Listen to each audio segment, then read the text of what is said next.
Welcome to another episode of the Balancing Hormones Naturally podcast, where we offer actions and steps you can take today to start balancing your hormones naturally. This is your podcast host, Leah Brueggemann. I am a functional diagnostic nutritional practitioner. I am honored and excited to be your guide on your journey to better understanding your hormonal health and how it affects your everyday life.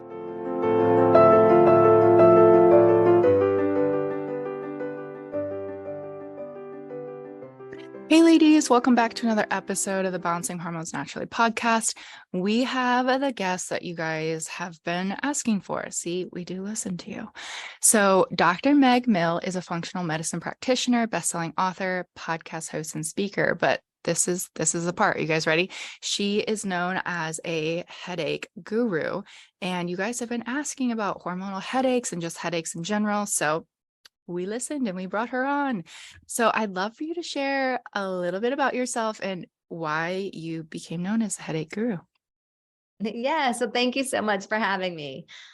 I started out in conventional medicine a long time ago. I practiced for years in that space. And I kept finding that people were just like, while I knew the protocols, I knew why we're putting people on certain medications, I just kept seeing people get put on medication after medication and really not thriving, just really surviving. You know, we have side effects from other medications.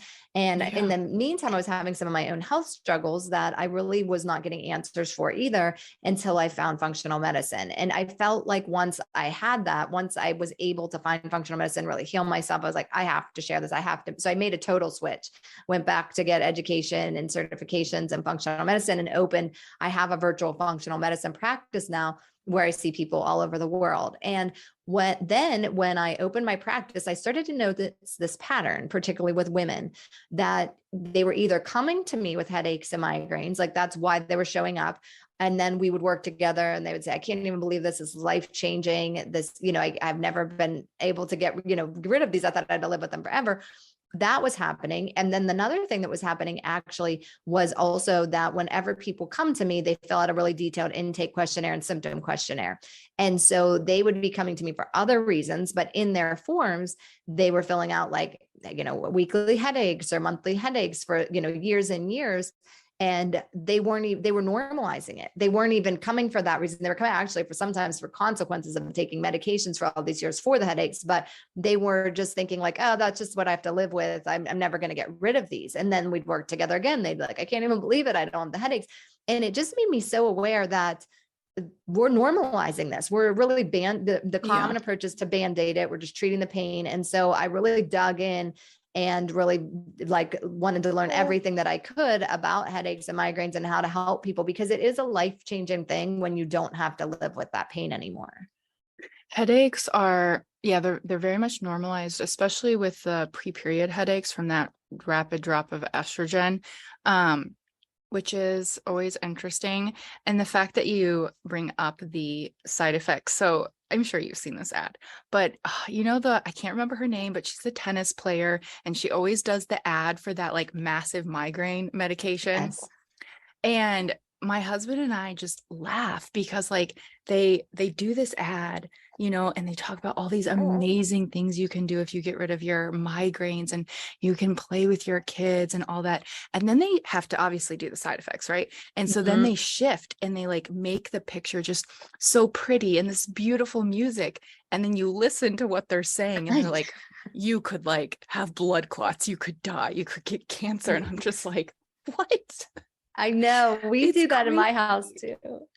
I mean, the side effects are so long, but then they say them really, really fast and they play this really pretty music. They have this really pretty picture. Could just be like, no, just think about not having a headache. Don't think about the fact that like you could just drop dead from a blood clot or something.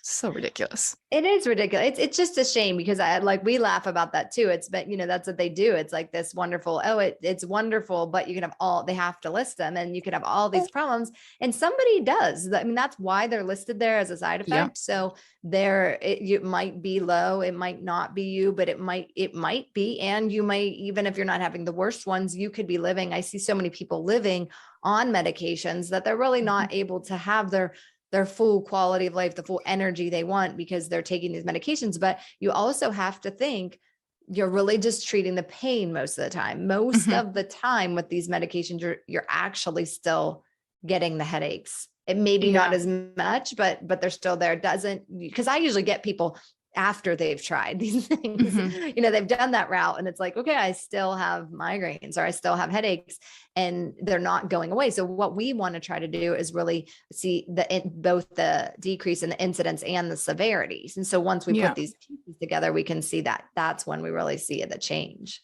Yeah.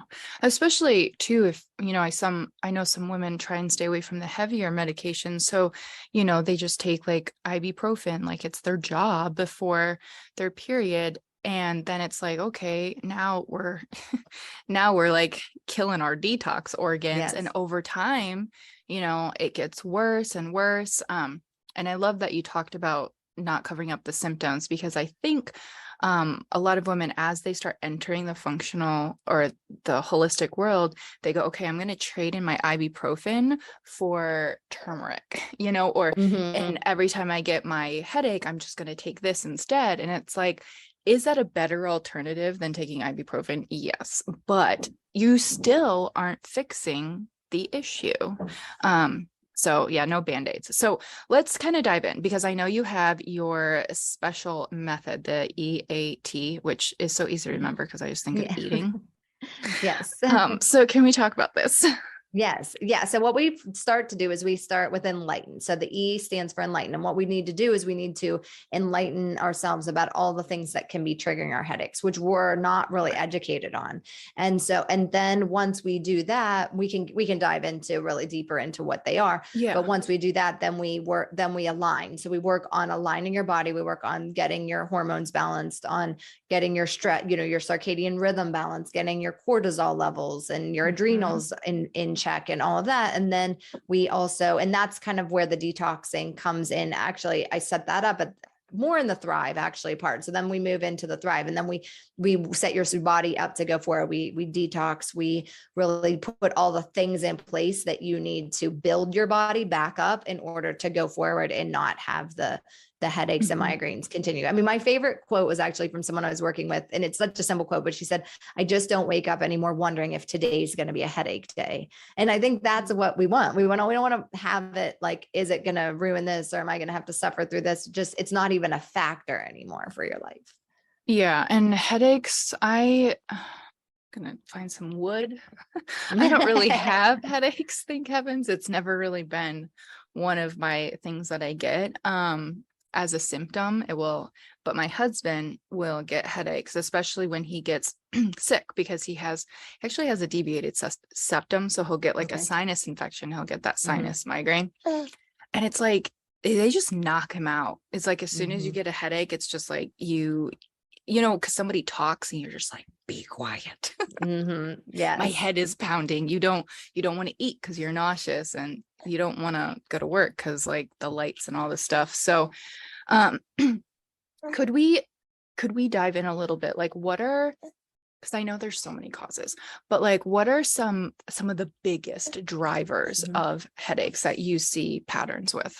Yeah. So let's start with food, because I think food can be complicated for people. And what happens when we're talking about headaches is that food, actually, some of the foods are not really foods that are bad for you. So you may be eating foods that you think like, oh, I'm eating my daily avocado that's good, healthy fats, or you may be having lemons that are citrus.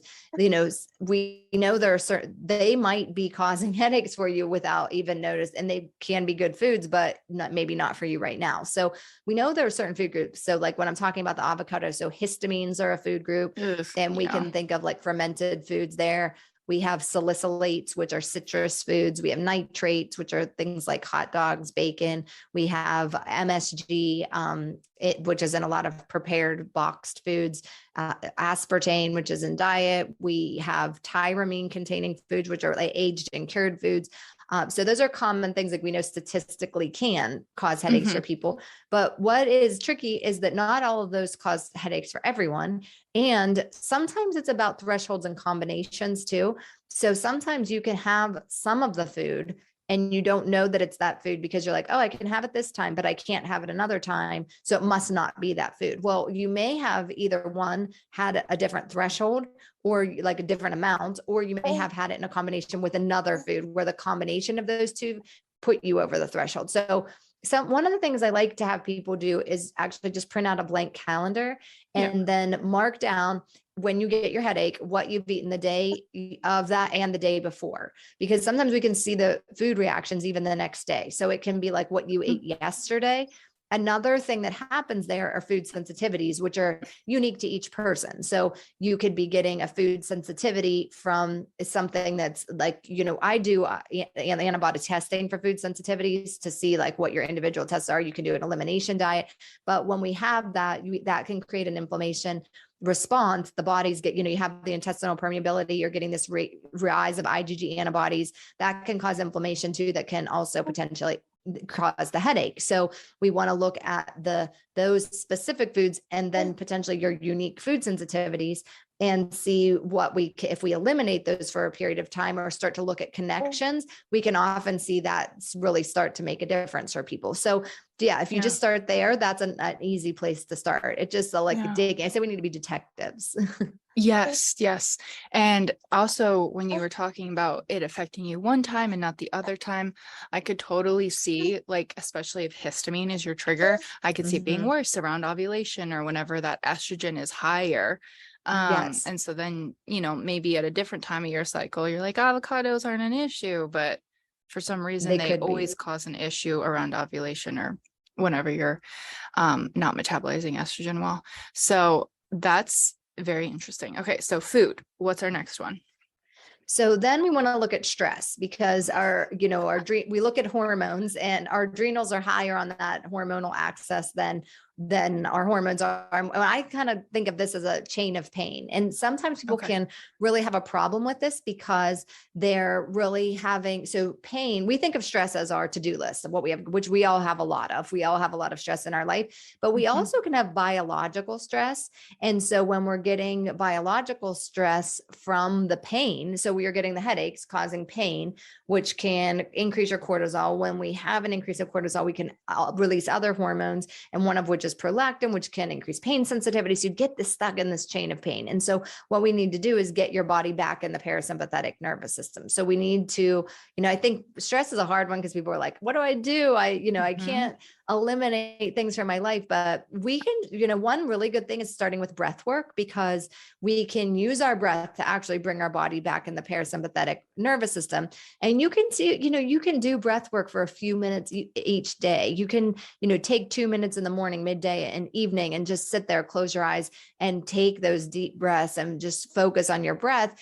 And what starts to happen is once you start doing that, your body knows to respond. So when we practice doing it in this calm way, then when you are stressed and you go back to your breath, it becomes a tool. But it's hard to use that tool when you're not practiced at it, because you're already stressed. You're already stressed. You're already in that place. But when we start practicing that and using that as a tool, that's another place where we can, see a difference.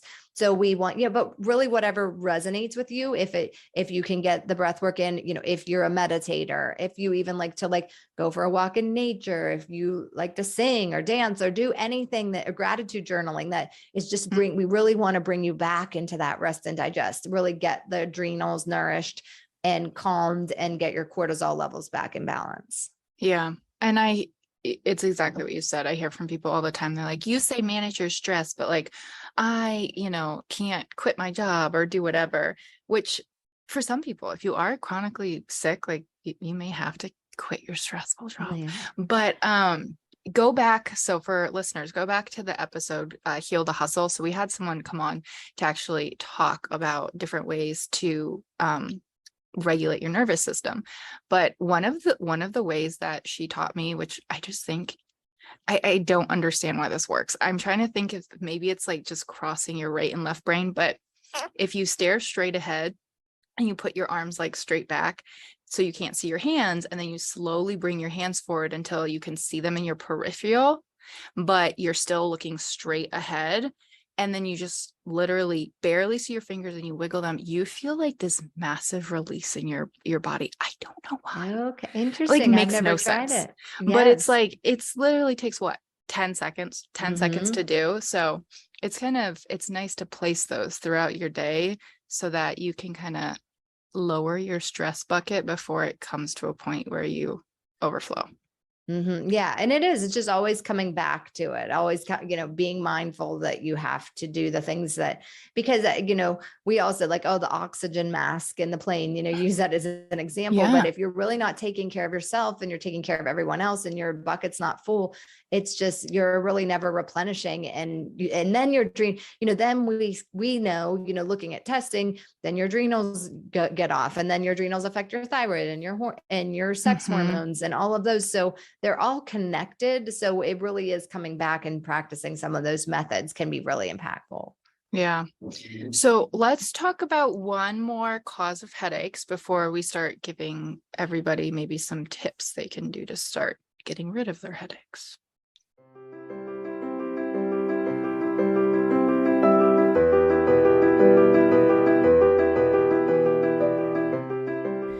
Do you feel like you are doing a semi-good job at implementing things from this podcast? Or do you feel like it's all great knowledge, but I haven't actually implemented any things? Or do you feel like you have a lot of questions, you just need some accountability, you want it step by step laid out? Then the Hormone Reset program is for you. It is open for enrollment right now. The Hormone Reset program is our signature 8-week group program.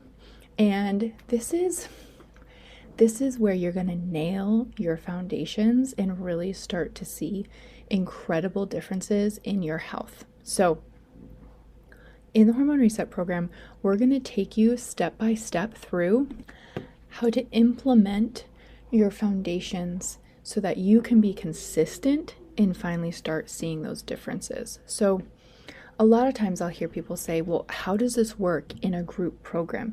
That's because everybody needs to work on balancing their blood sugar. Everyone needs to support their liver. Everyone needs to support their gut. Those foundations don't change. You need to learn how to track your cycle. You need to understand your cycle. But a lot of times when you are starting to implement these changes, you go, okay, I have a question, I have a question, I have a question. This doesn't make sense. And that is where the group program and the group Q&As and the group calls can really be life-changing for you, because so many times when we start implementing changes, we have questions and then we can't find the answers easily, and then we get frustrated and we quit. Or you start implementing changes and you just go, hey, I just need this accountability of other women doing it with me. Then the Hormone Reset program is for you. So we have all these training modules for you.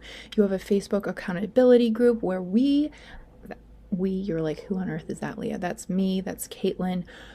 We are your coaches, and we are in there answering questions for you every single day. We're looking at your meals. We're helping you tweak your meals. It's 8 weeks, you guys, a gift to yourself to finally truly start seeing a difference and start feeling amazing. So we have had women come out of this with painless periods. They went in with painful periods. We've had women come out with way more stable moods. They came in because they had PCOS, PMDD, and they got their cycle back. They regulated their cycles. We've had so many hormone reset babies, which is so exciting. Women get rid of their bloating, get rid of their hormonal acne, get rid of their hormonal migraines. They've finally been able to lose weight. So if any of these symptoms are resonating with you, then the Hormone Reset program is, I am sure, a great fit for you. If you go, okay, I am not quite sure, I just encourage you to click on the link in the show notes or just go to leahbrueggemann.com and read the testimonials. Read the stories of the women who have been through this before you. And if you feel like you still aren't sure if this is a good fit for you, please reach out to me personally on Instagram, Leah, Leah _Brueg, or send us an email through the contact form on the website. We want this to be an empowering decision for you. We want you to feel safe. We want you to feel comfortable. So if you are in any way unsure, please reach out to us. But this is one of the biggest changes that you can make to just start feeling amazing.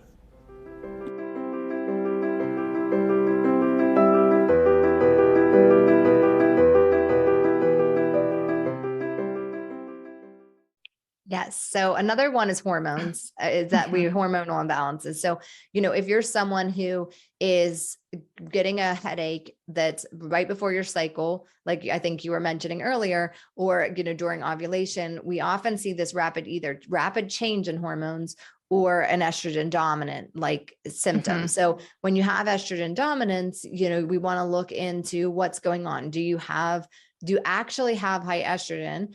Or do you have low progesterone? Or do you have a problem metabolizing your estrogen? And I actually see this very commonly with my headache patients. So often the overall estrogen levels are not high. Sometimes they are, but often where it comes in is that you have an okay level of estrogen, but you're not metabolizing it well. So you're actually sending it. So we want to use our estrogen and then lose it. And so, I was like, okay, you need enough, but we need to get it to leave your body. So we have the 2 phases of metabolism in the liver, and then we have the one in the gut. And what will happen is a lot of times they're metabolizing down, like particularly I see often the 16-OH metabolite being really high. And so you're getting these stronger effects of estrogen that just aren't being cleared from your body. So we need to really shift the metabolism of the estrogen so that you can clear it. Yeah. And if that sounded like Greek to everybody, you can see this on a Dutch hormone panel, which we talk about a lot. And I think that's why it can be really frustrating if you go to your primary care doctor, and we're going to go down this tangent again, you guys, but like you start having these issues, and I will have women all the time be like, okay, I'm going to my primary care doctor. Like, what lab should I ask them to be run? And I'm like, I mean, what do you want to see? Like, what do you want to hear? Because if you have them run by your primary care doctor, they, God bless them, are going to read them from a conventional standpoint. And blood doesn't show A, how you're metabolizing your estrogen, but B, they're not looking at the levels of estrogen to progesterone. They're not going, hey, how's your liver doing? So they'll just be like, well, your hormones are normal. And you go, okay, great. Right. Yeah. It's actually more disappointing, right? It is. Yeah. Cause at least you're like holding out for the testing. But I think, again, we go down this tangent a lot, but I think that's why it's so important. It's just having a lab isn't going to solve your issue. Like I know a lot of women will try and go through independent labs and get their labs ordered, which if you have some sort of basis, like maybe that can be really helpful for you. But a lot of times they get it back and they go, well, now what do I do? And labs are great if you know how to read them. Exactly. And you need to know the relationship, because it's all about balance. It's all about how your progesterone is balanced with your estrogen, your testosterone. So if you're like, I have people along the same lines that will come into me that have a little bit of knowledge, they've listened to a lot of podcasts and episodes and different things, and they'll have taken DIM, let's say. So DIM is going to shift the metabolite pathway, but they actually end up with other symptoms because they don't know that they have low estrogen or a problem with metabolizing it. So unless I think sometimes supplementing for hormones, it actually can cause more problems than good, unless you really have the correct testing done to know like what you're doing and why, and getting that. It's a delicate dance. It is. And I love DIM. I use it often, but it's also the one that I demonize when I talk about random supplementing, because DIM and evening primrose are like the ones that I hear people throw out all the time. They're like, oh, I have estrogen dominant symptoms, so I took evening primrose and DIM. And it's like, okay, if you had actually high estrogen, maybe that would work great for you. But if it's a metabolization issue, not gonna work so great.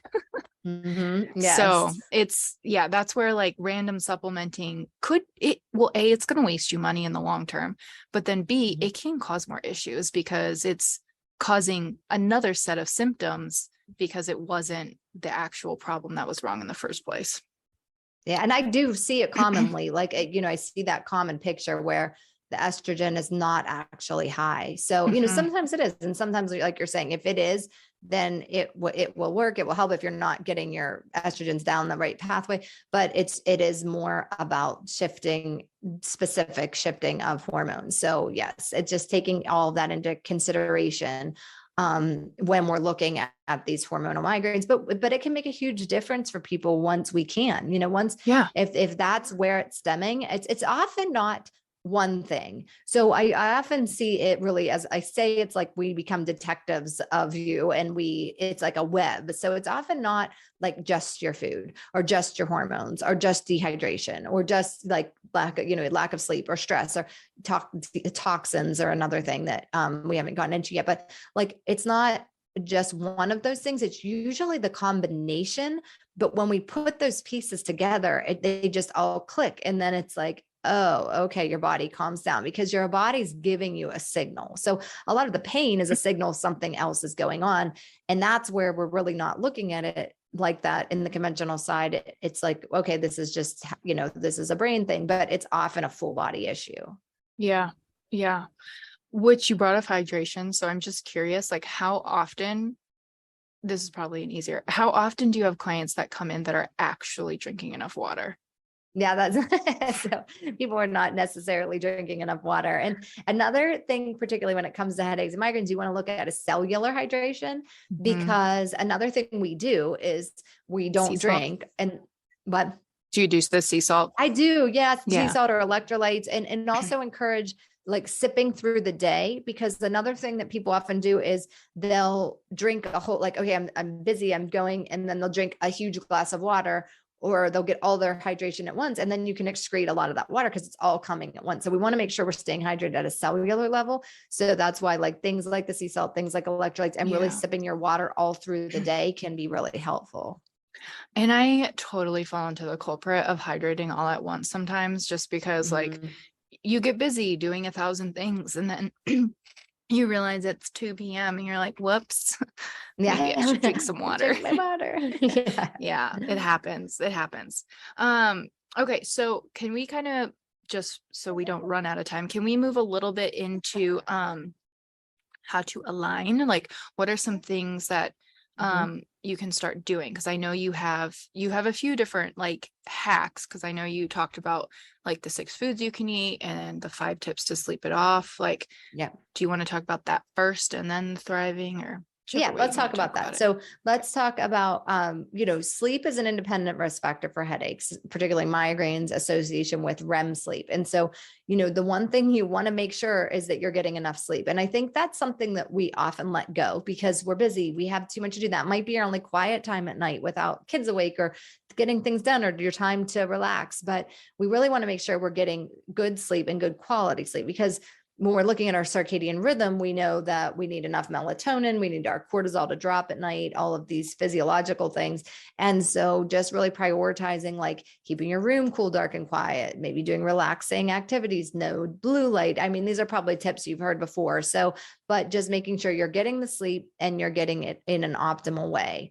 And then moving from there, we talk about stress aligning, stress management, really getting your circadian rhythm so that your cortisol is in the right pattern, that it's going up in the day, down at night. It kind of falls in that same bucket, and really practicing those things that, if you could practice the tip that you just mentioned, if you practice deep breathing, find things that work for you. And then when we're looking at hormones, some of the things you can start doing, we talked about testing, but some of the things you could do right now is just really start looking at endocrine disruptors, start looking at your environment, start seeing like, okay, do I use products that have a lot of, and go to skin deep ewg.org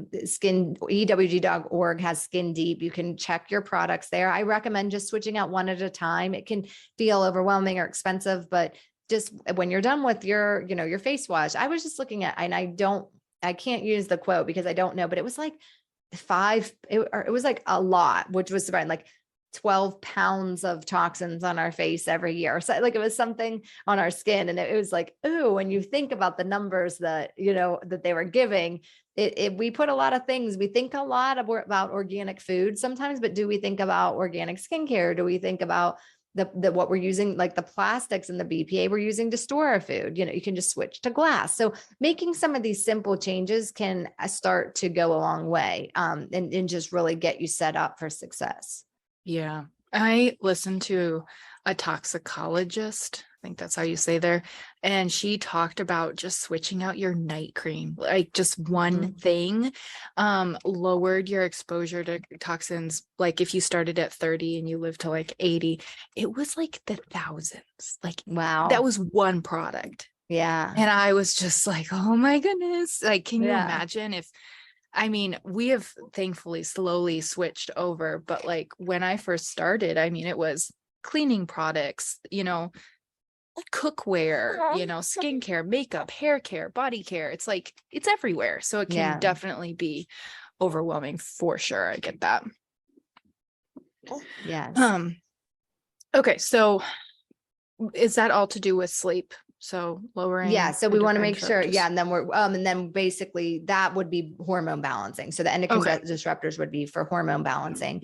And then when we're moving into the Thrive, we want to look at, we kind of have some underlying things. So, we want to look at toxins. We've kind of Okay. started to dive into that, but you also want to look at allergens. You want to look at your home, how your home's set up, sometimes things like getting a water filter or an air purifier, things that really clean up your environment in a good way. We know we want to look at heavy metals occasionally, like heavy metals like lead and cadmium and other heavy metals can play a role in headaches and migraines. And some of those are complicated because you could be exposed to lead as a child and then you're not having any symptoms. And then your bones density starts to change as you age, particularly for women. And actually the lead is often stored in your bones and it can start to release. And you could have sometimes symptoms of, toxicity from bone that, they had been stored. And so it can be a little bit like of a complicated thing to figure out. So sometimes we can do testing there too,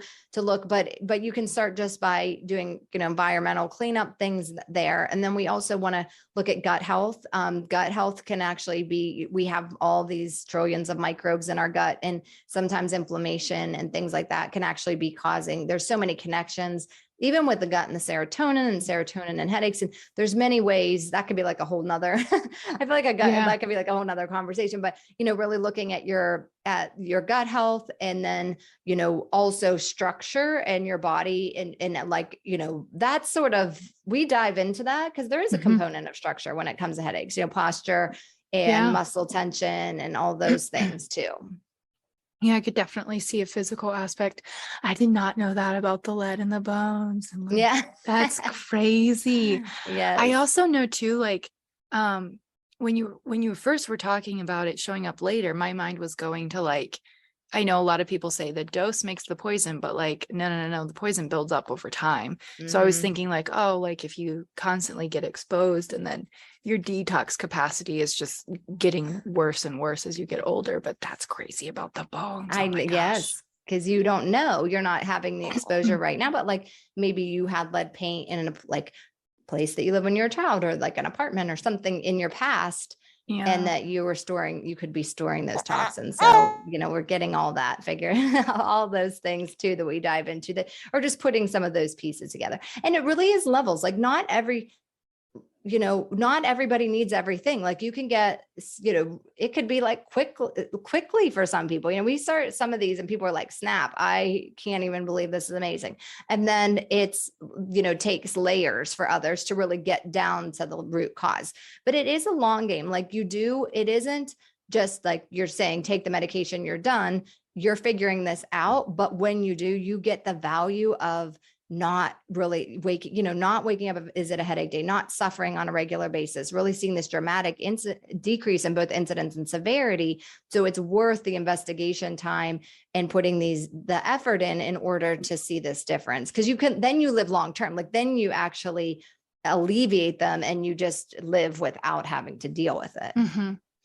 I see so many people that are definitely like the chronic, like it's like peeling back layers, and we'll peel back a layer and they'll be headache free, for a couple months. And then we got to the next layer and maybe they'll go through like a Herx reaction. And it's like, okay, now your body's ready to release this. And I think that's why it's so hard and sometimes really frustrating if you try and do this by yourself, because you may not understand like the layer complexity. So it's like, okay, I was feeling really good doing this and now I'm not feeling good. So it's like, then you start going and looking for something else to do. And it's like, maybe you don't need something else. Maybe you just need to do the next layer. Yes. Yeah, exactly. Which can be. Yeah. So don't give up. If you're listening to this and you've tried different things, don't give up. It's just like, I just see it click and it's like, okay, then it clicks. And that's where we end up, where they, like, you don't have to deal with it anymore. And there's usually that point. There usually is a point where all the pieces just sort of, it happens gradually, but often there's that point where it's like everything kind of comes together, and it's everybody loves, like, I love when that happens. It's really great to see. No, I agree. And I think you feel like you get your life back when when you don't Mhm. have those headaches. Headaches are so debilitating. Absolutely. So this is the part that I'm the most interested in. What are the foods that you need in your fridge Yes. and your pantry if you have headaches? Because I know you said that if you get headaches, you're probably deficient in a few nutrients. hmm So one of the most common nutrient deficiencies I see for headaches, you probably do too, is magnesium. So there's a Yeah. strong connection with magnesium deficiency and headaches to migraine. So that's a good place to start. So, you want to look for foods that are high in magnesium. And one of which is pumpkin seeds, actually, are one of the highest sources of magnesium. So that's just a really easy one to throw on a salad or add into something that you can actually just keep in your pantry, and add some pumpkin seeds daily. So that's something that we want to, think about. Another one, then we want to look at things that have high omega-3s. So foods like salmon is a good Mhm. source of omega-3. Getting some salmon into your diet. Those are anti-inflammatory foods, and salmon also has other nutrients that are beneficial. We also, another one I really like is eggs, because eggs Yes. have choline in them too. And there's also some other benefits of some other nutrients that are supportive, but the choline is also helpful for the estrogen metabolism. So we want to, that's another one that I often will recommend. So if I'm looking at the top three, I guess those would be three that I would go with. Foods that start with the foods that are highest in magnesium. I think that would be, you can look up a list of foods, just, I could give you a list of high foods and magnesium. You can also just Google so that you can print out a list, and then, start there, because often when we see this, and you may, this is like not medical advice, because I don't know your history, but even taking a magnesium glycinate or something, like, sometimes supplementing can help there too. I love magnesium. It's like it's one of those supplements I always tell people, like, you can pry that out of my cold dead hands, because like I need magnesium. I think also our foods are just deficient in magnesium as well. So I know a lot of women on here really like seed cycling, which Mhm. I think it's so cool that there's some studies coming out on seeds. Finally, but that's probably most likely why they notice such a difference in their headaches, is because of the magnesium they're getting. Yes, yes. And even flaxseed, because of the Mhm. phytoestrogens and different, the seed cycling is great too. Yeah. Dang. Okay. So, everybody can get some eggs and some salmon and some pumpkin seeds, and you can just seed cycle, and you can kill multiple birds with one stone there. Um, Yes. okay, so do you have, like, the world's your oyster? Do you have any other, just like, doesn't even have to go into a category, just very random, but you're like, if you have headaches, you need to do this. Yeah, well, I think really just go, like I said, go back to the basics. I want you just to start there. I want you to see how, if you're like, put a mirror up, like, are you hydrating? Mhm. Are you sleeping? Do you have any practices that help you manage stress? Like, go back to your diet and see, like, okay, is there any connections with my diet? And those are the basics that you can start with there. And then if you feel like, okay, I've looked at that, I'm good there, then I would say the next thing is to find someone that is a guide that can give you steps to really, like, plan out it, really cut through all of the overwhelm.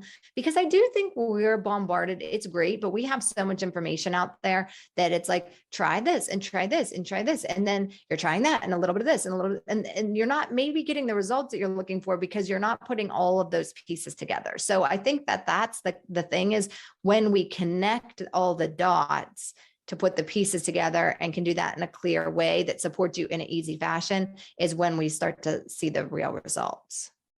Even when you were talking about finding ways to manage your stress, immediately my brain also goes to like, well, you also need to make sure, you're balancing your blood sugar, because blood sugar roller coaster is a stress on the body. And like, maybe you have like, the toxins or the parasites that are also causing stress on your body. And those are so hidden, you don't even think about those as stresses on your body. So maybe you're someone that's like, no, I get outside and I walk and I do my breath work, but like I'm still over the place. It's just there.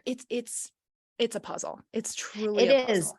And, I think you made a good point because, like the parasite that's in your gut, that may be the final piece, that sometimes we clear that up and it's like, wow, that cleared my headaches. And you're not even thinking about that because you may not even have gut issues. You may not have IBS, like bloating or anything like that, but you may be expressing it in a different way. And so we know that even certain gut microbes are histamine producing. So is that creating this overload of histamine, or do you have your DAO enzyme that's compromised because of that? So there's so many connections. So I think that then once we put those pieces together, that's when we really can get the answers for you because we know how to connect them.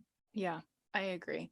And if you are only, for example, like looking at one part of your puzzle piece and you feel like you've really, really conquered it, like, and you still aren't seeing results, it's because like it really is like a systematic whole body approach, because I always think about it as like an orchestra, and like if your violin starts playing out of tune, like everything's going to go out of tune. Yes. And you really can't just fix the violin then, because everything else is still like out of tune. You kind of have to bring them all back together.